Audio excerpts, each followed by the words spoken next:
वह अजन्मा है, वह अमृत्युयुक्त है, वह अदृश्य है, वह आकारहीन है, उसको देखा नहीं जा सकता, पर फिर भी उसका अस्तित्व है। पर गुरुदेव तो ब्रह्म के साक्षात मूर्तिमंत साकार स्वरूप हैं, जो ब्रह्मा विष्णु महेश और देवताओं से भी पूजनीय हैं, पर जिनका आकार है, जिनकी देह है, जिनकी चेतना है, जिनका स्पंदन है, जिनको देखने से समस्त देवताओं के दर्शन स्वतः हो जाते हैं, जिनके पास बैठने से पूरे ब्रह्मांड की सामीप्यता अनुभव होती है, जिनकी आंखों में करुणा का अथाह प्रवाह है, जिनके चेहरे पर हजारों हजारों सूर्य और शीतलता के प्रतीक चंद्रमा की ज्योत्सना विद्यमान है, जिनका सारा शरीर अपने आप में ब्रह्मांडमय है, जो अपने आप में ही अद्वितीय हैं, जिनकी तुलना नहीं हो सकती, जिनके माध्यम से सिद्धाश्रम गतिशील है, जिनके द्वारा सिद्धाश्रम संचालित है, जिनके द्वारा सिद्धाश्रम में चेतना और स्पंदन आ सका है। इसीलिए तो योगियों ने सिद्धाश्रम को एक पूर्ण आयाम कहा है, जिनका भूभाग अत्यंत व्यापक और विस्तृत है, जहां 24 घंटे चंद्रमा की शीतलता और सूर्य की मधुर उष्णता बनी रहती है, न जहां पर अत्यधिक गर्मी है न सर्दी, जहां अपने आप में सुरभिमय प्रकृति और वासंती पवन गतिशील बना रहता है, जहां हजारों हजारों प्रकार के पुष्प विकसित हैं, जो मुरझाते नहीं, टूट कर गिरते नहीं। उन अपूर्व अद्वितीय पुष्पों की छटा से सारा वातावरण अपने आप में आनंद युक्त बना रहता है। स्थान स्थान पर झरनों का कलरव, नदियों का प्रवाह, पर्वतों की हुंकार और वातावरण की चेतना असीम आनंद की अनुभूति कराती है। जिस भूभाग में सैकड़ों और हजारों वर्ष की आयु प्राप्त योगी साधनारत हैं, विचरण करते रहते हैं, तपस्या में संलग्न हैं, जिनकी शुभ्र और श्वेत दाढ़ी, देदीप्यमान चेहरा और अत्यंत मधुर आनंददायक देह यष्टि देवताओं की साक्षी को स्पष्ट करती हैं, जिनके पूरे शरीर से तपस्या की किरणें विदीर्ण होती रहती हैं और चारों ओर के वातावरण को आनंद युक्त बनाए रखती हैं। स्थान स्थान पर इन योगियों की उपस्थिति से समस्त सिद्धाश्रम तपस्या से आपूरित बना हुआ है, जिनके पास बैठने से ही सिद्धियां स्वयं जयमाला पहनाने को आतुर रहती हैं, जिनके चरणों में पुण्यशालिनी नदियां प्रवहित होती रहती हैं, जहां जहां पर उनके चरण पड़ते हैं वहां वहां एक नया तीर्थ बन जाता है।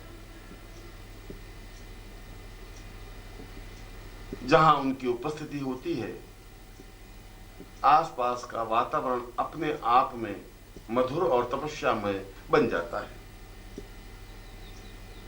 और ऐसे हजारों योगी सन्यासी साधनारत हैं,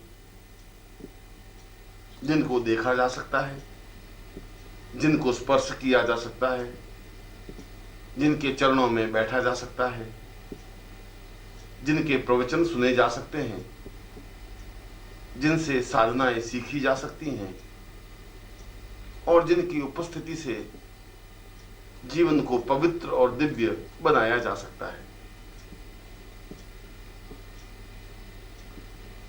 और फिर सिद्ध योगा झील तो अपने आप में अद्वितीय और अलौकिक है, जिसका स्वच्छ जल दर्पण की तरह स्पष्ट दिखाई देता है। अतल गहराइयों में भी नंगी आंखों से देखा जा सकता है। इतनी निर्मल और स्वच्छ झील तो ब्रह्मांड में कहीं पर भी संभव नहीं।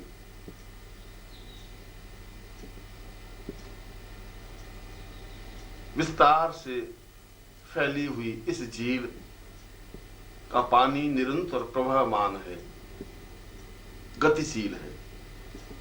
कहां से इस झील में पानी आता है, किधर को चला जाता है, अभी तक किसी को ज्ञात नहीं हो सका है। प्रकृति और ब्रह्मांड ने इस झील की रचना कर अपनी संपूर्णता का परिचय दिया है और इसके किनारे सैकड़ों योगी विचरण करते रहते हैं। सिद्ध योगा झील में स्नान करने से स्वतः ही वृद्धावस्था समाप्त हो जाती है। कुछ करने की जरूरत नहीं, किसी प्रकार का मंत्र जाप या योग साधना या सिद्धि करने की आवश्यकता अनुभव ही नहीं होती,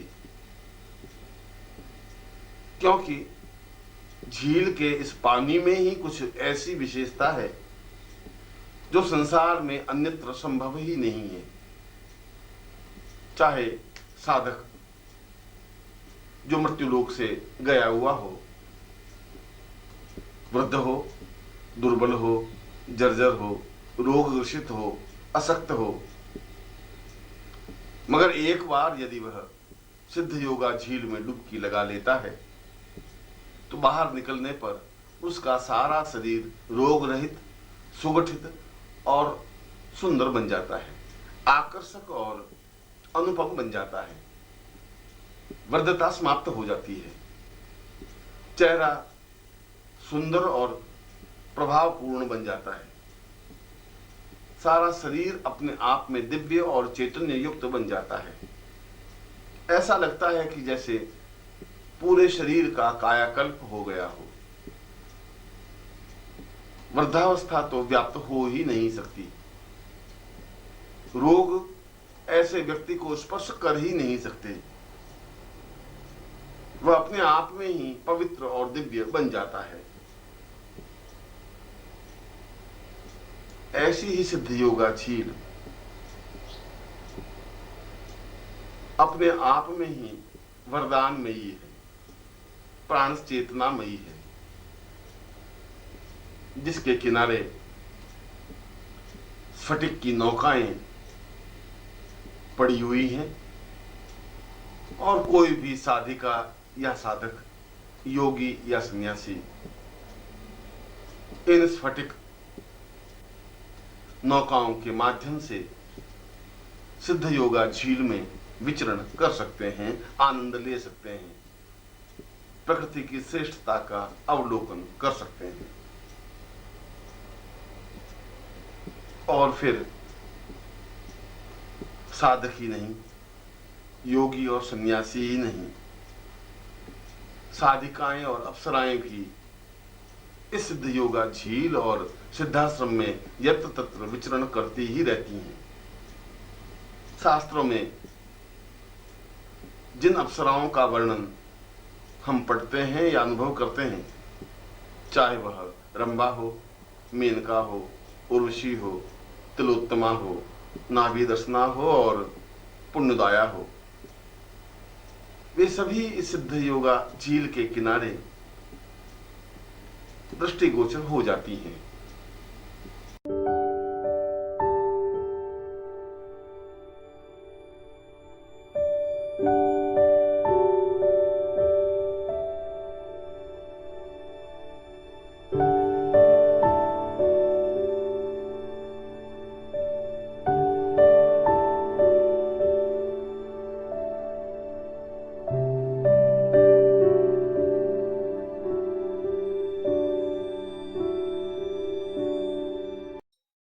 ओम परम तत्वाय नारायणाय गुरुभ्यो नमः।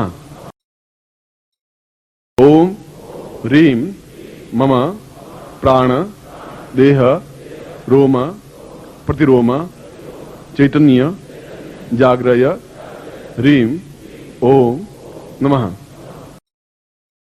ओम भूर्भुवः स्वः तत्सवितुर्वरेण्यं भर्गो देवस्य धीमहि धियो यो नः प्रचोदयात्।